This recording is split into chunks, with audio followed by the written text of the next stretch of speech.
turkiga ayaa dib u cusboonaysiiyey mowqifkiisa taageera ee Azerbaijan wuxuuna sheegay turkigu in Azerbaijan aanay keligeed ahayn oo uu garab iyo gaashaan u yahay kadib daandaansi iyo xadgudubyo ay samaysay Armenia iyadoo ay dagaal ka qarxeen xuduudda Armenia ee Azerbaijan. wasiirka arrimaha dibadda ee Turkiga Çavuş Oglu ayaa xaqiijiyay in turkigu uu garab taagan yahay Azerbaijan isagoo xusay in Armenia ay mar walba sii wado daandaansiga ay ka wado xuduudda. wasiirka arrimaha dibadda Turkiga ayaa tilmaamay in Armenia aanay doonayn inay ka faa'iidaysato fursadda nabadda iyo xasiloonida gobolka balse ay sii wado falalkeeda kicinta dagaalada. wuxuu intaas ku daray in Armenia ay bilowday daandaansi habeenkii Isniinta aynu ka soo gudubnay xuduudka Azerbaijan. wuxuuna sheegay in Armenia ay cashar ka qaadato wixii horey u dhacay oo ay ku dadaasho nabadda. madaxweyne ku-xigeenka Turkiga Fuad Oktay ayaa isna sheegay in Turkigu uu taageero joogto ah oo markasta siinayo Azerbaijan. wuxuu khadka telefoonka kula xiriiray ra'iisul wasaaraha Azerbaijan Ali Azadov. madaxweyne ku-xigeenka Turkiga ayaa muujiyay sida uu uga xun yahay dib u soo laabashada isku dhacyada Armenia iyo Azerbaijan isagoo carabka ku adkeeyay midnimada Ankara iyo Azerbaijan mar walbana ay lama huraan tahay. wasaaradda difaaca Azerbaijan ayaa ku dhawaaqday inay bilowdeen isku dhacyo xooggan oo dhanka xuduudda ah oo ka dhashay daandaansi ka yimid dhinaca Armenia. wasaaraddu waxay ku tilmaantay bayaan ay soo saartay in ciidamada Azerbaijan iyaguna ay qaadeen tallaabooyinkii lagama maarmaanka ahaa si ay uga hortagaan daandaansiga iyo isballaarinta Armenia. waxayna wasaaradda gaashaandhigga Azerbaijan intaa ku dartay inay khasaare u geysteen ciidamada Armenia ee weerarka soo qaaday. dhinaca kalena madaxweynaha Turkiga Recep Tayyip Erdogan ayaa berito u ambabixi doona dalka Uzbekistan isagoo ka qaybgeli doona shir madaxeedka ururka iskaashiga Shanghai. booqashada Erdogan ee Uzbekistan ayaa timid kadib casuumad uu ka helay madaxweynaha Uzbekistan Shavkat Mirziyoyev. Erdogan ayaa kulamo la qaadan doona madaxweynaha Ruushka Vladimir Putin, madaxweynaha Shiinaha iyo madax kale oo shirkan ka soo qaybgeli doona.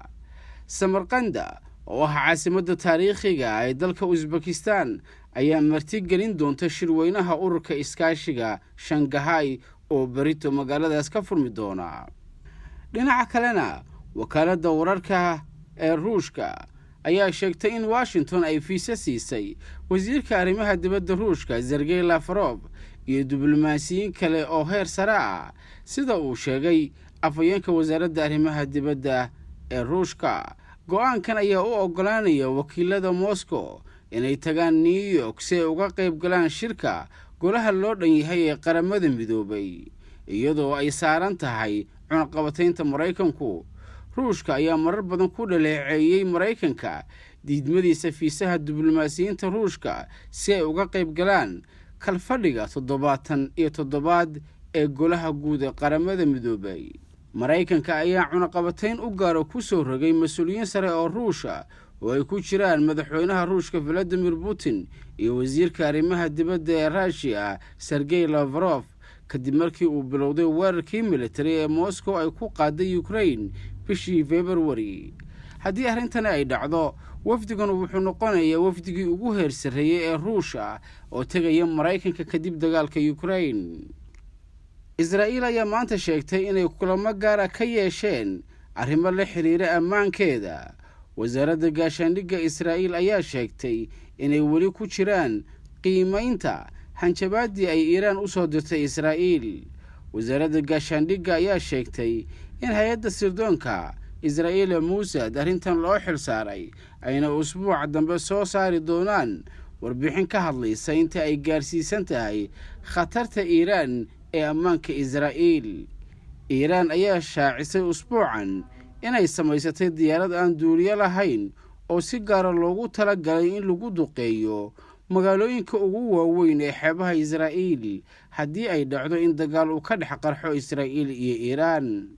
taliyaha ciidamada dhulka Iiraan Sareeye Guuta Haydari oo la hadlay warbaahinta Iiraan ayaa shaaca ka qaaday in xukuumadda Tahraan ay samaysatay diyaarad nooca aan duuliyaha lahayn ah oo Arash laba la yiraahdo oo ah nooc ka casrisan diyaaraddii Arash 1 oo ah nooca ridada dheer ee isqarxinta samaysa ee aan duuliyaha lahayn. wuxuu tilmaamay jiilka soo socda ee daroonkan uu yahay mid casri oo awood dheeraad leh. taliyaha ayaa sidoo kale xusay in Iiraan ay si gaar ah ugu nashqadaysay diyaaradahan si ay ugu beegsato magaalooyinka Xayfa iyo Tel Aviv, ayna militariga Iiraan sugayaan amar si ay ugu howlgeliyaan hal maalin. wuxuuna xusay in diyaaraddan awoodeeda gaarka ay u suurtagelinayaan inay soo hesho macluumaadka muhiimka ah ka hor inta aysan weerarin oo aysan baabi'in bartilmaameedka loo qoondeeyey. diyaaraddan aan duuliyaha lahayn ee Arash 2 ee ay samaysay Iiraan ayaa hadda lagu daray agabka ciidamada Iiraan, waxayna Iiraan ballan qaaday inay muujin doonto awoodeeda inta lagu jiro dhoolatuska ciidan ee mustaqbalka dhow ay samayn doonto.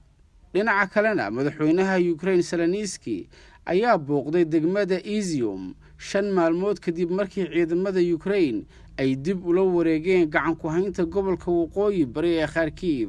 weerarada iska caabinta ee Ukraine ayaa keenay inay xoreeyaan dhul badan oo ay horey u qabsadeen ciidamada Ruushku, iyadoo inta badan dhulka la soo celiyay uu ku yaalo waqooyi bari iyo koonfurta, sida uu sheegay madaxweyne Zelensky. madaxweynaha Ukraine ayaa sheegay inuu aad uga naxay wixii uu ku soo arkay booqashadiisa degmada Izium ee dhowaan la xoreeyay. isagoo arrinkaasi ka hadlayana waxa uu yidhi, waxa aanu aragno waa wax laga naxo, inkasta oo aanu horay ugu soo aragnay Bucha oo u dhow Kiev oo ah dhulkii ugu horreeyay ee la qabsaday. waxa burburay dhismayaal, waxa la laayay dad tiro badan oo waxba galabsan. nasiib darro tani waa qayb ka mid ah taariikhdayada maanta. tanina waa qayb ka mid ah qaranka casriga ee Ruushka iyo waxa ay sameeyeen.